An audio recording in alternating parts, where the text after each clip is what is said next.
রাজনৈতিকভাবে যে জিনিসটা সাপোর্ট করে ওটার ওনার অধিকার আছে। বাট আমি এই জিনিসটা ইয়া করতেছি, মানে সাপোর্ট করি না। আরেকটা হচ্ছে আহ, নতুন সংবিধান কেন দরকার, আমি অ্যাকচুয়ালি নতুন সংবিধানের পক্ষে। এবং ইসলামী দলগুলোর সাথে উনি কয়েকটা মিটিং করেছেন।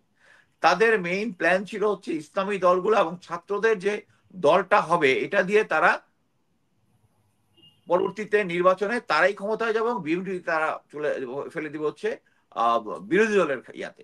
আহ, আপনি যেটা বলেছিলেন যে আহ, শেখ মুজিবুর রহমানের এটা নিয়ে কিছু কন্ট্রোভার্সি আছে। আমরা তো তৎকালীন প্রথম প্রেসিডেন্ট যে নজরুল ইসলাম ওনার একটা মেল লেখা বইতে কিন্তু আমরা জিনিসটা পেয়েছি যে উনি অ্যাকচুয়ালি স্বাধীনতা চাননি, এবং যখন সবাই উনাকে রিকোয়েস্ট করেছেন স্বাধীনতার একটা ঘোষণা বা লিখিত দিতে, উনি ওটা না দিয়ে উনি কারাগার বরণ করেছেন।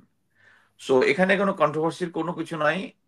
আহ, এটা আরো অনেকের লেখার মাধ্যমে, আমি যেহেতু এটা নিয়ে প্রিপারেশন নিয়ে আসি নাই, আরো অনেকের লেখার মাধ্যমে এটা প্রুফ। এবং পরবর্তীতে আমরা যদি আহ, সেই আমলে সিরাজ শিকদারের ঘটনাটা কয়েকদিন আগেই বোধহয় বর্ষপূর্তি হয়েছে, যে উনি সিরাজ শিকদার হচ্ছে শেখ মুজিবের শাসনামলে প্রথম ক্রস ফায়ারের শিকার। এবং উনি দম্ভরে পরবর্তীতে সংসদে বলেছিলেন আজ কোথায় সেনা সিরাজ শিকদার। উনি এই কি বলে এই সংবিধানের অধীনেই উনি বাকশাল তৈরি করেছিলেন, সংবাদপত্রের স্বাধীনতা হরণ করেছিলেন। এবং যখন তাকে আহ, জনগণ প্লাস মুক্তিযোদ্ধারা একটা অংশ যখন তাকে হত্যা করে, তখন লোকজন, বাংলাদেশের লোকজন উল্লাস করেছিল, মিষ্টি বিতরণ করেছিল। এবং আওয়ামী লীগের এই যারা ডেডিকেটেড তারা কেউই ওখানে লাশটা দেখতেও যান নাই, সবাই ভারতে পালিয়ে গেছে। এবং যেটা রিপিট হয়েছে এই 2024-এ অ্যাগেইন, তারা সবাই ভারতে পালিয়ে গেছে, তখন শেখ হাসিনা পালিয়ে যায়। তো এখানে আহ, শেখ মুজিবুর রহমানকে আহ, এখনো আপনি আশরাফ ভাই বড় করার চেষ্টা করছেন, এটাতে একটু দুঃখই পেলাম। ঠিক আছে, ওনার অবশ্যই রাজনৈতিকভাবে যে জিনিসটা সাপোর্ট করে ওটার ওনার অধিকার আছে। বাট আমি এই জিনিসটা ইয়া করতেছি, মানে সাপোর্ট করি না। আরেকটা হচ্ছে আহ, নতুন সংবিধান কেন দরকার, আমি অ্যাকচুয়ালি নতুন সংবিধানের পক্ষে। আহ, এইটাই হচ্ছে গণতন্ত্র। আমি মনে করি যে 5ই আগস্টের পরেই যদি একটা স্যাবোটাজ না হইতো, আমি এটা বিভিন্ন জায়গায় বিভিন্ন মানুষের আলোচনা এসছে, আমিও আলোচনা করেছি, যে যখন এই আন্দোলনটা হয় এরপরেই লেফটেন্যান্ট মেজর জেনারেল হামিদ তৎকালীন ডিজিডিজিএফআই এবং আসিফ নজরুল এরা মিলে এবং জেনারেল ওয়াকার মিলে একটা স্যাবোটাজ করেছে, যার ফলে আমরা এই সংবিধানের যে বিপ্লবী সরকার একটা করা, ওইটা করা সম্ভব হয় নাই। আহ, আমরা যে এই ফ্যাসিস্ট হাসিনার যে প্রেসিডেন্ট চুপ্পু, তার আন্ডারে গিয়েই সবাই, যেহেতু ছাত্ররা বয়স কম, তারা ইনএক্সপিরিয়েন্স, তাদের পলিটিক্যাল গুরু ভেবেছিল, যেহেতু তাদের শিক্ষক হচ্ছেন আসিফ নজরুল, বাট উনি তাদেরকে মিসগাইড করেছেন, এটা আমার কাছে ক্লিয়ার। সো এই সময়ে যদি তখনই যদি এই সংবিধানটাকে ছুঁড়ে ফেলা দিত হয়ে যেত, তাহলে আর কোনো প্রশ্ন থাকতো না। কিন্তু এই ভুলটার খেসারত দিতে এখন ছাত্ররা এসেছিল 31 ডিসেম্বরে।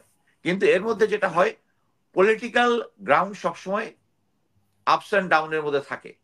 সো এই সময়ের ভিতরে পলিটিক্যাল পার্টিগুলা কিছু গ্রাউন্ড রিয়েলিটি যেটা আছে তাদের গ্রাউন্ডে। এবং আমি যেটা বলি, যখন এর আগেও আমি কয়েকটা ইয়াতে বলেছি যে যখন এই আন্দোলনটা যখন হয়েছে, তারপরেই ইনিশিয়ালি ছাত্ররা একটা নতুন রাজনৈতিক দল গঠন করার চেষ্টা করেছে। এবং তখন জেনারেল ওয়াকার এ ব্যাপারে সাপোর্ট করেছে এবং ইসলামী দলগুলোর সাথে উনি কয়েকটা মিটিং করেছে। তাদের মেইন প্ল্যান ছিল হচ্ছে ইসলামী দলগুলো এবং ছাত্রদের যে দলটা হবে এটা দিয়ে তারা পরবর্তীতে নির্বাচনে তারাই ক্ষমতায় যাবে এবং বিএনপি তারা চলে ফেলে দিবে হচ্ছে বিরোধী দলের ইয়াতে। কিন্তু গ্রাউন্ড রিয়েলিটি হচ্ছে, যখন ছাত্ররা এ ব্যাপারে একটা পুলিশ থেকে একটা চিঠিও বেরিয়েছিল যে তারা যখন ছাত্ররা যখন বিভিন্ন ডিস্ট্রিক্টে যাবে তাদেরকে সাপোর্ট করবে ওখানকার they will get police protocol. যেটা নিয়ে আমি কথা বলেছিলাম যে পাশের দেশের কেজরিওয়াল যখন সরকারি চাকরি ছেড়ে দিয়ে একটা তাদের আম আম আদমি পার্টি যখন করে, তখন কিন্তু কোনো গোয়েন্দা সংস্থা তাদের সাপোর্ট করে না। সো ইতিহাসে বাংলাদেশের অনেকগুলো বড় দলের আছে, যে ক্ষমতায় থাকা অবস্থায় কিংস পার্টি হয়েছে, এই উদাহরণটা যেহেতু হয়েছে, অতএব ছাত্রদেরকে এই জিনিসটা নিতে হবে, আমি এটা বিশ্বাস করি না। তাহলে ওই দলগুলো থেকে what we are getting new, একই জিনিস আমরা পেয়ে গেলাম। সো ওই যখন এটা যেহেতু হয়নি, ছাত্রদেরকে এই ট্র্যাপটা দেওয়ার ফলে ছাত্ররা তখন সংবিধানটাকে ছুঁড়ে ফেলে দিতে পারেনি।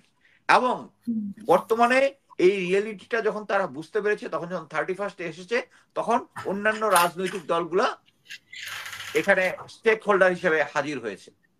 কারণ তাদেরও যে কি যে অবদান যেটা ছিল, তারা দীর্ঘ সময়ে আন্দোলন করে এই ফ্যাসিস্ট হাসিনার ভিতরে একটা সিচুয়েশন গ্রাউন্ড তৈরি করেছিল, যেটার ফাইনাল অ্যাসল্টে ছাত্ররা এই বিজয়টা এনে দিয়েছে।